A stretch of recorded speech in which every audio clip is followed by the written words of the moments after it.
The morning has not yet broken into violence. Two vast armies stand facing each other across the plain of Kurukshetra, conch shells still sounding, war drums still rolling across the dry air. In the center, between the two arrayed forces, sits a single chariot, drawn by white horses, bearing a monkey banner. On that chariot, a great archer has just laid down his bow. His hands are trembling. His name is Arjuna. What has stopped him is not cowardice in any simple sense. What has stopped him is the sight of faces he recognizes across the battlefield. Teachers, uncles, cousins, elders he has loved. The grief that moves through him, the text calls shoka. The confusion layered beneath it, the text calls moha. Together they produce what Krishna will later diagnose as karpanya dosha, the defect of faint-heartedness, a self-defeating retreat from legitimate responsibility dressed in the clothing of compassion. Arjuna believes he is being noble. His teacher will gently suggest otherwise. The conversation that follows is the Bhagavad Gītā, 18 chapters, and the doctrine at its center, karma yoga, or karma marga, is one of three classical spiritual paths the text identifies, alongside jnana yoga, the path of knowledge, and bhakti yoga, the path of loving devotion. It is the path of action, not the path away from action, not the path toward renunciation, but action itself, reconceived as the vehicle of liberation. Before Krishna reaches the dedicated third chapter, he drops the foundational stone in the 47th verse of the second chapter. It is perhaps the most quoted line in the entire Gita. Bhagavad Gītā 2.47 Karmani evadikaraste ma phaleshu kadachana, ma karma phal hetur, ma te sango astva karmani. You have the right to perform your prescribed duty, but you are not entitled to the fruits of action.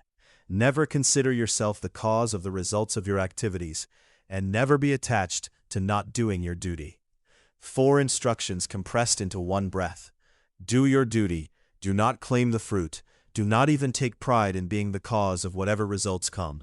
And critically, do not use any of this as an excuse to stop acting. That 4th prohibition is the one most easily missed.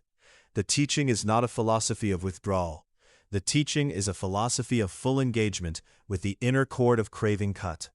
The very next verse, 2.48, names the inner state this produces. Yogastha kuru karmani sangam tyaktva dhananjaya siddhi asiddhyo samo bhutva samatvam yoga uchate. Fixed in yoga, perform your actions, abandoning attachment, O Arjuna, with an even mind in success and failure, for evenness of mind is called yoga. The Sanskrit word here is samatva, equanimity, a kind of level inner ground that does not rise sharply with success or fall sharply with failure. And the verse makes a remarkable definitional claim. This equanimity is yoga. Not the posture, not the ritual, not the renunciation. The inner balance is the practice itself. Chapter 3 opens with Arjuna still confused. He has heard Krishna praise buddhi, wisdom, discernment, and now he cannot understand why, if wisdom is superior, he is being asked to engage in terrible action. It is a real question. Krishna answers it in the 3rd verse. Lokesmin dvividha nishtha pura prokta mayanaga jnana yogena sankhyanam karma yogena yoginam. In this world, O sinless Arjuna, a twofold steadfastness was previously declared by me. The path of knowledge for the contemplative, and the path of action for the yogi. 2 paths, both legitimate.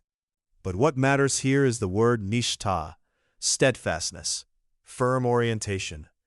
Karma yoga is not a compromise for those not yet wise enough for pure contemplation. It is its own complete path, requiring its own form of interior discipline. Verses 3.4 and 3.5 demolish a misunderstanding that recurs in every generation. Na karmanam anaramban, niṣkāmyam puruso ashnute. Neither by abstention from action alone does a person attain the actionless state. And then 3.5, the more startling claim.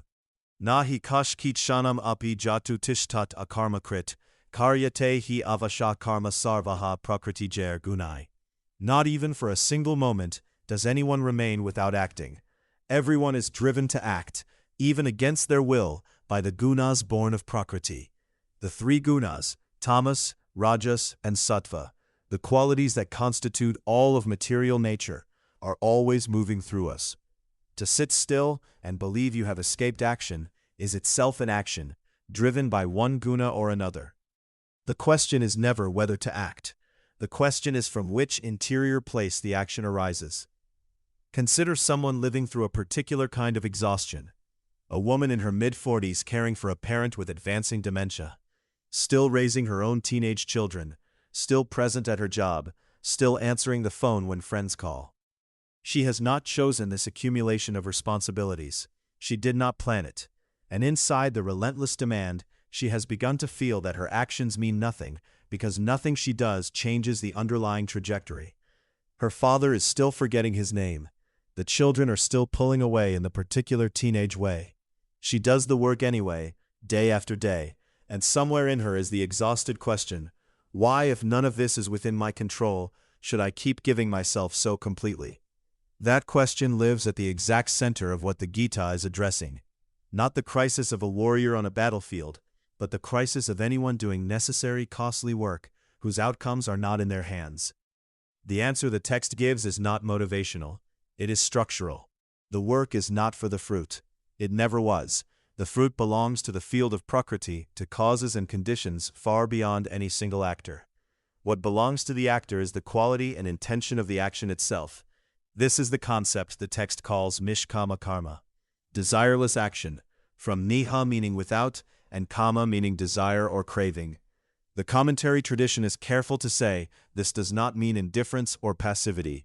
It means that the action is no longer contaminated by the ego's need for a particular outcome. The mechanism that contaminates action is named in the text as sangha, attachment, clinging, and its psychological source is kama, desire, which when it meets frustration becomes krodha, anger. These two, kama and krodha, are identified in verses 3.36 through 3.41 as the great devourer, the great sinner, the enemy that clouds the intellect and compels adharmic, outcome-driven behavior.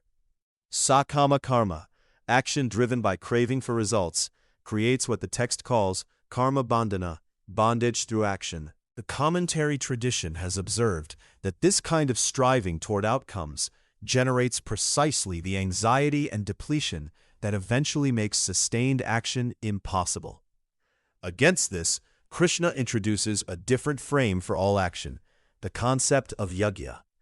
Verse 3.9, Yajñarthat karmano anyatra, loko yang karma bandhana, tad artham karma kaunteya, mukta sangha samachara.